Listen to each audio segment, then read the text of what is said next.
తాకట్లో ఉన్న బంగారాన్ని విడిపించి ఆ రోజున మార్కెట్ ధర కట్టి మిగిలిన డబ్బును మీకు అందిస్తుంది కొమ్మూరి గోల్డ్.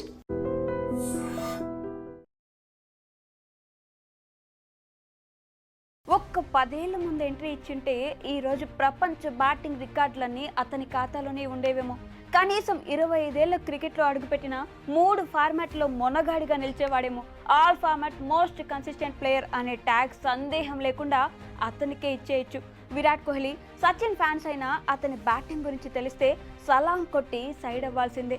అంతెందుకు, అతని బ్యాటింగ్కు క్రికెట్ ప్రపంచమే మిస్టర్ క్రికెట్ అనే బిరుదు ఇచ్చిందంటే ఎలా ఆడుంటాడో, తన బ్యాటింగ్తో అంతర్జాతీయ క్రికెట్లో ఎలాంటి స్టాంప్ వేసుంటాడో అర్థం చేసుకోండి. బిగ్ ఏజ్కు క్రికెట్కు సంబంధం లేదని చెప్పడమే కాదు, 30 ఏళ్లు దాటిన 3 ఫార్మాట్లో నిలకడగా రాణించవచ్చని నిరూపించిన క్రికెట్ హీరో 30 ఏళ్ల క్రికెట్లో అడుగుపెట్టిన తనదైన నిలకడతో క్రికెట్లో తన మార్కు వేశాడు. ఆడింది 9 ఏళ్లే అయినా బ్యాటింగ్లో అద్భుతాలు చేశాడు. తన బ్యాటింగ్తో క్రికెట్ను ఒక ఊపు ఊపి అండర్ రేటెడ్ లెజెండ్గా నిలిచిన ఆ ఆస్ట్రేలియా గ్రేటెస్ట్ బ్యాటర్ పేరు మైకేల్ హస్సీ. హస్సీ అంటే కన్సిస్టెన్సీ, కన్సిస్టెన్సీ అంటే హస్సీ అనేలా ఈ ఆసీస్ బ్యాటర్ కెరీర్ సాగింది. ఫార్మాట్ ఏదైనా, వేదిక ఎక్కడైనా, బౌలర్ ఎవరైనా ఈ ఆసీస్ వీరుడు అలవోకగా పరుగులు సాధిస్తాడు. ఒక బ్యాటర్ 3 ఫార్మాట్లకు తగ్గట్టుగా టెక్నిక్ మార్చుకుని బ్యాటింగ్ చేయడం తొలిసారిగా హస్సీకి మాత్రమే సాధ్యమైంది.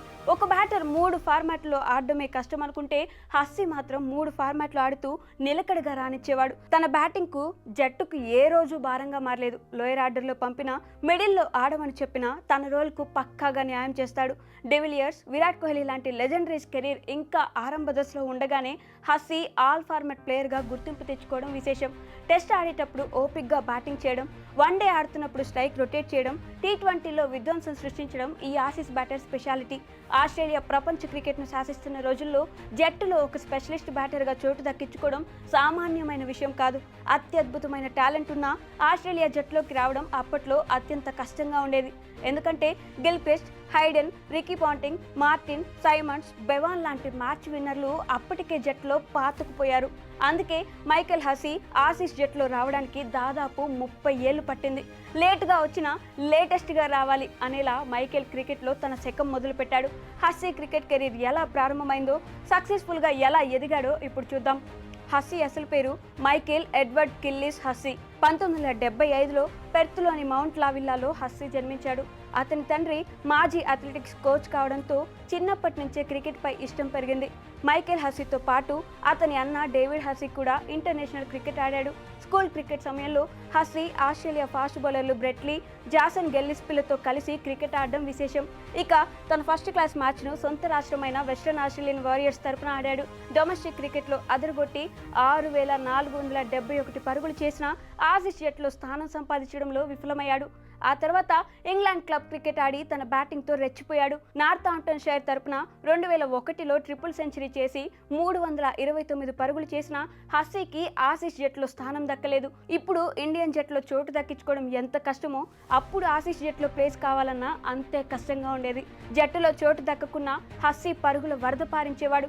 ఎక్కడా నిరాశ కాకుండా రన్స్ కొడుతూనే ఉన్నాడు. 2003లో సోమర్ సెట్పై 331 పరుగులు చేసిన హస్సీ తన రికార్డును తానే బద్దలు కొట్టుకున్నాడు. దీంతో ఇంత నిలకడగా రాణిస్తున్న హస్సీపై ఆస్ట్రేలియా సెలెక్టర్ల కన్ను పడింది. ఫైనల్గా 29 ఏళ్ల వయసులో హస్సీ 2004లో వన్డే మ్యాచ్తో తన వన్డే అరంగేట్రం చేశాడు. పెర్త్లోని తన సొంత మైదానమైన వాకా గ్రౌండ్లో తన డెబ్యూ మ్యాచ్ ఆడడం హస్సీకి ఒక మంచి మూమెంట్గా నిలిచింది. ఈ మ్యాచ్ ఇండియాపై ఆడడం మరో విశేషం అని చెప్పుకోవాలి. ఈ మ్యాచ్లో లోయర్ ఆర్డర్లో 7వ స్థానంలో బ్యాటింగ్కు వచ్చిన హస్సీ 17 పరుగులు చేసి నాట్అవుట్గా నిలిచాడు. తన తొలి మ్యాచ్లోనే తనను తాను నిరూపించుకోవడానికి హస్సీకి ఎక్కువసేపు బ్యాటింగ్ అవకాశం రాలేదు. ఆ తర్వాత వన్డేల్లో రాణించి 2005లో టెస్ట్ జట్టులో స్థానం సంపాదించిన హస్సీ తన తొలి టెస్ట్ సిరీస్లోనే తన టాలెంట్ను ప్రపంచానికి తెలియజేశాడు. వెస్టిండీస్తో జరిగిన ఈ సిరీస్లో ఈ ఆసీ స్టార్ తన విశ్వరూపాన్ని చూపించాడు. బ్రిస్బేన్లోని గబ్బాలో హస్సీ తన టెస్ట్ అరంగేట్రం చేయగా తొలి మ్యాచ్లో 2 ఇన్నింగ్స్లో విఫలమయ్యాడు. 2 ఇన్నింగ్స్లో కలిపి కేవలం 30 పరుగులే చేసి నిరాశపరిచాడు. అయితే రెండో టెస్ట్ నుంచి హస్సీలోని అసలైన ఆట బయటకు వచ్చింది. అసలే పరుగుల దాహంతో ఉన్న ఈ ఆసీస్ పరుగుల వీరుడు బెల్లరీ ఓవర్లో జరిగిన రెండో టెస్టులో ఏకంగా సెంచరీ బాదేశాడు. 137 పరుగులతో జట్టు టాప్ స్కోరర్గా మారగా రెండో ఇన్నింగ్స్లోనూ 31 పరుగులు చేసి నాట్అవుట్గా నిలిచి మ్యాన్ ఆఫ్ ది మ్యాచ్ అవార్డును గెలుచుకున్నాడు. అడిలైడ్లో జరిగిన 3వ టెస్టులో లాంగర్ ఓపెనర్గా బరిలోకి దిగలేని స్థితిలో 5వ స్థానంలో బ్యాటింగ్కి వచ్చి 133 పరుగులు చేసి అజేయంగా నిలిచాడు. ఆ తర్వాత రెండో ఇన్నింగ్స్లో 30 పరుగులు చేసి మరోసారి నాటౌట్గా నిలిచాడు. ఈ సిరీస్ చివరి 2 టెస్టుల్లో 4 ఇన్నింగ్స్లో హస్సీ కేవలం ఒక్కసారి మాత్రమే అవుట్ అవడం గమనించాల్సిన విషయం. తన డెబ్యూ సిరీస్లోనే 120 యావరేజ్తో పరుగులు చేసి క్రికెట్ ప్రపంచంలో ఒక నికాసైన టెస్టు బ్యాటర్ పుట్టుకొచ్చాడని సంకేతాలిచ్చాడు. బ్యాటింగ్ ఆర్డర్లో 7 లేదా 8వ స్థానంలో పంపిన హస్సీ జట్టుకు తాను ఎంత అవసరమో నిరూపించాడు. టెయిల్ అండ్ బ్యాట్స్మెన్లతో కలిసి అద్భుతమైన భాగస్వామ్యాలను నిర్మించి ఆసీస్కు చివరిలో ఆపద్బాంధుడి పాత్ర పోషించాడు. తన పట్టుదలతో ఎన్నో మ్యాచ్ల్లో విజయాలు అందించడంతో పాటు తన క్లాస్ బ్యాటింగ్, స్ట్రోక్ మేకింగ్తో ఆకట్టుకునేవాడు. జట్టులో గిల్క్రిస్ట్, హైడెన్, పాంటింగ్ లాంటి దిగ్గజాల దెబ్బకు సరైన గుర్తింపు రాకపోయినా జట్టు కోసం తన పాత్రకు న్యాయం చేయడమే కాదు, అంతకు మించి ఆడేవాడు. ఏదో చివరిలో జట్టుకు పనికొస్తాడనుకుంటే ఏకంగా టాప్ బ్యాటర్లో ఒకటిగా ఎదిగాడు. ఈ క్రమంలో తన బ్యాటింగ్తో అదరగొట్టి 7వ స్థానం నుంచి 4వ స్థానంలో బ్యాటింగ్ చేసే స్థాయికి ఎదిగి ఆస్ట్రేలియాకు కీలక బ్యాటర్గా అవతరించాడు. 2005 బాక్సింగ్ డే టెస్టులో ఆస్ట్రేలియా జట్టును సొంత గడ్డపై ఓటమి నుంచి హస్సీ కాపాడాడు. ఈ మ్యాచ్లో ఒక దశలో వికెట్ నష్టానికి 154 పరుగులతో పటిష్టంగా కనిపించిన ఆ తర్వాత సఫారీ బౌలర్ దాటికి కంగారూలు డీలా పడ్డారు. 249 పరుగులకే 9 వికెట్లు కోల్పోయి స్వల్ప స్కోర్ ఖాయమని అనిపించింది. కానీ హస్సీ వీరోచిత పోరాటం మాత్రం ఎప్పటికీ మర్చిపోలేంది. బ్యాటింగ్ రాని మెగ్రాత్ను నాన్ స్ట్రైకింగ్లో ఉంచుకొని దుమ్ము లేపాడు. 10వ వికెట్లో ఏకంగా 107 పరుగులు జోడించి ఈ క్రమంలో తన సెంచరీ మార్క్ అందుకున్నాడు. హస్సీ సూపర్ బ్యాటింగ్తో ఆస్ట్రేలియా 355 పరుగుల భారీ స్కోర్ చేయడం విశేషం. 10వ వికెట్కు అది కూడా బ్యాటింగ్ అసలు చేతగాని మెగ్రాత్తో కలిసి టెస్టు క్రికెట్లో సెంచరీ భాగస్వామ్యం అంటే ఒక వండర్గా నిలిచింది. 2006 బంగ్లాదేశ్లో జరిగిన 2 టెస్టుల సిరీస్లో టెయిల్ ఎండర్లతో కలిసి హస్సీ తన సూపర్ ఫామ్ను కొనసాగించాడు. ఆ సిరీస్లో జాసన్ గిల్లెస్పీతో కలిసి 320 పరుగుల భాగస్వామ్యాన్ని నెలకొల్పడం క్రికెట్ ప్రపంచాన్ని విస్తుపోయేలా చేసింది. ఈ మ్యాచ్లో హస్సీ 182 పరుగులు చేసి సంచలన ఇన్నింగ్స్తో మరో మెమరబుల్ ఇన్నింగ్స్ని ఆడాడు. ఈ క్రమంలో హస్సీ టెస్ట్ క్రికెట్లో 1000 పరుగులు చేసి వరల్డ్ క్రికెట్లో ఈ ఘనత అందుకున్న ఫాస్టెస్ట్ ప్లేయర్గా చరిత్ర సృష్టించాడు. వినడానికి ఆశ్చర్యంగా ఉన్న కేవలం 166 రోజుల్లోనే అంటే 5 నెలల్లోనే హస్సీ 1000 పరుగుల మార్క్ అందుకోవడం ఒక సంచలనం. అంతేకాదు తన స్టన్నింగ్ బ్యాటింగ్తో ఐసీసీ ర్యాంకింగ్స్లో టాప్ 10లో చోటు సంపాదించుకుని టాప్ బ్యాటర్లకు గట్టి పోటీ ఇచ్చి స్టార్ బ్యాటర్గా పేరు తెచ్చుకున్నాడు. అరంగేట్రం చేసిన ఏడాదిలోనే హస్సీ యావరేజ్ 85 ఉండడం విశేషం. హస్సీ తన సూపర్ బ్యాటింగ్తో బ్యాటింగ్ ఆర్డర్లో ఏకంగా 4వ స్థానంలో బ్యాటింగ్ చేసి కీలక బ్యాటర్గా ఎదిగాడు. 2006-7 యాషెస్ సిరీస్లో భాగంగా 3వ టెస్టులో హస్సీ ఒంటి చేత్తో ఆస్ట్రేలియాకు విజయాన్ని అందించడం హైలైట్గా మారింది. ఈ టెస్టు తొలి ఇన్నింగ్స్లో 74 పరుగులు చేసి ఆస్ట్రేలియా టాప్ స్కోరర్గా నిలిచాడు. ఇక రెండో ఇన్నింగ్స్లో మైకెల్ క్లార్క్తో కలిసి సెంచరీ చేయడమే కాకుండా భారీ భాగస్వామ్యాన్ని నెలకొల్పి జట్టును పటిష్ట స్థితిలో ఉంచాడు. ఆస్ట్రేలియా 5-0తో సిరీస్ గెలుచుకున్న ఈ ప్రతిష్టాత్మక సిరీస్లో హస్సీ యావరేజ్ ఏకంగా 105 ఉండడం హస్సీ కెరీర్లో మరో హైలైట్గా నిలిచింది. ఇలా ప్రతి ఏడాది హస్సీ కెరీర్ టాప్లో ఉండేది. 2008లో హస్సీ కెరీర్ పీక్స్లో ఉండడం విశేషం. గబ్బాలో శ్రీలంకపై 133 పరుగులు, సిడ్నీ వేదికగా జరిగిన బోర్డర్ గవాస్కర్ ట్రోఫీ 2వ టెస్టులో 145 పరుగులు, ఇక అదే ఏడాది ఇండియాకు వచ్చి బెంగళూరు వేదికగా సెంచరీ. ఇలా ప్రత్యర్థి ఎవరైనా హస్సీ పరుగులు వరద పారించడం కామన్గా అయిపోయింది. ఎంత బాగా ఆడినా కెరీర్లో డౌన్ స్టేజ్ అనేది ఒకటి ఉంటుంది. హస్సీకి కూడా అలాంటి పరిస్థితి వచ్చింది. తొలి 4 ఏళ్లు తిరుగులేని బ్యాటింగ్తో దూసుకెళ్లిన ఈ ఆసీస్ బ్యాటర్ 2009లో ఇంగ్లాండ్లో జరిగిన యాషెస్లో తడబడ్డాడు. 5 టెస్టుల్లోనూ ఆడి 8 ఇన్నింగ్స్లో 34.5 యావరేజ్తో 276 పరుగులు చేశాడు. తొలి 4 టెస్టుల్లో ఘోరంగా విఫలమైన హస్సీ చివరి టెస్టులో సెంచరీ చేసి జట్టులో తన స్థానాన్ని కాపాడుకున్నాడు. అయితే అద్భుతమైన టాలెంట్ ఉన్న హస్సీ తన ఫామ్ అందుకోవడానికి ఎంతో సమయం పట్టలేదు. 2009లో పాకిస్తాన్తో జరిగిన టెస్టు మ్యాచ్లో ఆస్ట్రేలియాకు మైండ్ బ్లోయింగ్ విక్టరీ అందించాడు. సిడ్నీ వేదికగా జరిగిన 2వ టెస్టులో హస్సీ మ్యాచ్ విన్నింగ్ నాక్తో పాకిస్తాన్కు దిమ్మ తిరిగే షాక్ ఇచ్చాడు.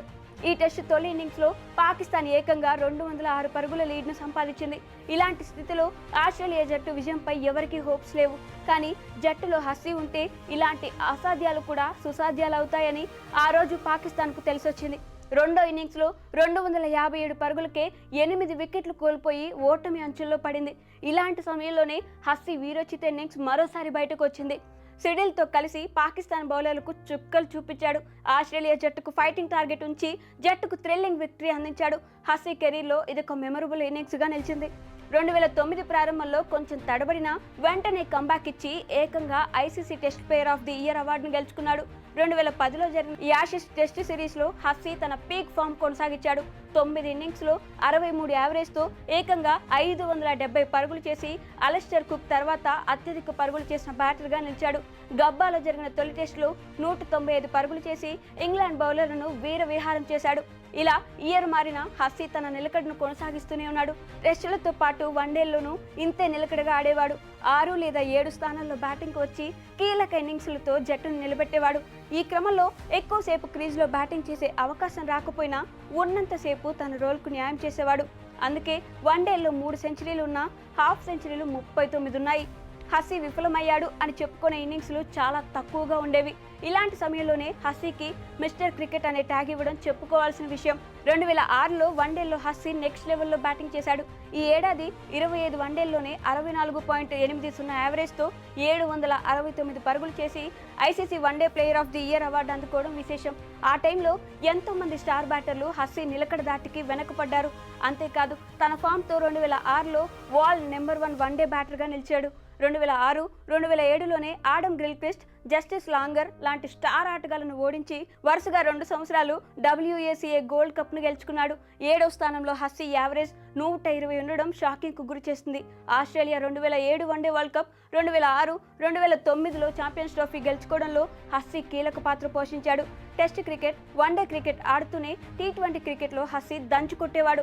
2010 T20 వరల్డ్ కప్ సెమీఫైనల్లో హస్సీ పాకిస్తాన్పై ఆడిన మ్యాచ్ విన్నింగ్ ఇన్నింగ్స్ ఇప్పుడు చూసినా థ్రిల్ అవ్వడం గ్యారంటీ. ఈ మ్యాచ్లో ఆస్ట్రేలియా విజయానికి చివరి 3 ఓవర్లలో 47 పరుగులు కావాలి. అది కూడా సెమీఫైనల్ లాంటి కీలక మ్యాచ్. క్రీజ్లో హస్సీ తప్ప ఎవరూ స్పెషలిస్ట్ బ్యాటర్స్ లేరు. ఇలాంటి పరిస్థితుల్లో హస్సీ ఆడిన ఇన్నింగ్స్ను ఎంత పొగిడినా తక్కువే.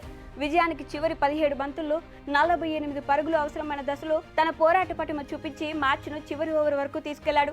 చివరి ఓవర్లో 18 పరుగులు కావడంతో ఆసీస్ విజయంపై ఎవరికీ నమ్మకాలు లేవు. ఎందుకంటే అప్పట్లో చివరి ఓవర్లో 18 పరుగులు, అది కూడా పాకిస్తాన్ స్టార్ స్పిన్నర్ సయ్యద్ అజ్మల్ బౌలింగ్లో అంటే అంత సామాన్యమైన విషయం కాదు. తొలి బంతికి జాన్సన్ సింగిల్ తీసి ఇవ్వడంతో సమీకరణం 5 బంతులకు 17 పరుగులకు చేరింది. హస్సీకి స్ట్రైకింగ్ ఇచ్చిన 5 బంతుల్లో 17 పరుగులు అంటే చాలా కష్టం. ఇలాంటి తీవ్ర ఒత్తిడి పరిస్థితుల్లో హస్సీ బెదరలేదు. వరుసగా 2 సిక్స్లు, 4 కొట్టి విజయాన్ని ఖరారు చేశాడు.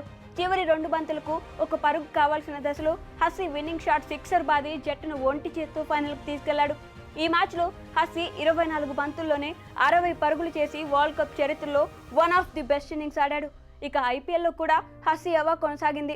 ఈ టోర్నీలో 2008లోనే అరంగేట్రం చేసిన Hussey Mumbai Indians, Chennai super Kings లాంటి బిగ్ ఫ్రాంచైజీలకు ఆడి అదరగొట్టాడు. ఈ లీగ్లో 1977 పరుగులు చేసిన ఈ ఆసీస్ బ్యాటర్ ఖాతాలో 1 సెంచరీతో పాటు 15 హాఫ్ సెంచరీలు కూడా ఉన్నాయి. ఐపీఎల్ తొలి సీజన్లోనే హస్సీ చెన్నై సూపర్ కింగ్స్ తరపున పంజాబ్ కింగ్స్ పై సెంచరీ కొట్టడం విశేషం. సూపర్ కింగ్స్ తరపున తొలి సెంచరీని హస్సీ నమోదు చేయడం గమనించాల్సిన విషయం. ఇక 2013 ఐపీఎల్ సీజన్లో 733 పరుగులతో హస్సీ టాప్ స్కోరర్గా నిలిచాడు. ఇప్పటికీ ఒక సిఎస్కే ప్లేయర్కు ఒక సీజన్లో ఇదే అత్యధిక స్కోర్ కావడం విశేషం. 13 ఏళ్లు గడిచిన హస్సీ రికార్డ్ ఇంకా అలాగే పదిలంగా ఉంది. 2010, 2011లో చెన్నై సూపర్ కింగ్స్ టైటిల్స్ గెలుచుకున్నప్పుడు జట్టులో సభ్యుడిగా ఉన్నాడు. తన సక్సెస్ఫుల్ ఐపీఎల్ కెరీర్కు హస్సీ 2015లో రిటైర్మెంట్ ప్రకటించాడు. ఆస్ట్రేలియాలోని బిగ్ బ్యాష్లో న్యూ సిడ్నీ థండర్కు ఆడుతూ హస్సీ తన జట్టుకు 2015, 2016 సీజన్లో టైటిల్ అందించాడు. ఇక హస్సీ గణాంకాల విషయానికి వస్తే 79 టెస్టుల్లో 51 యావరేజ్తో 6235 పరుగులు చేశాడు.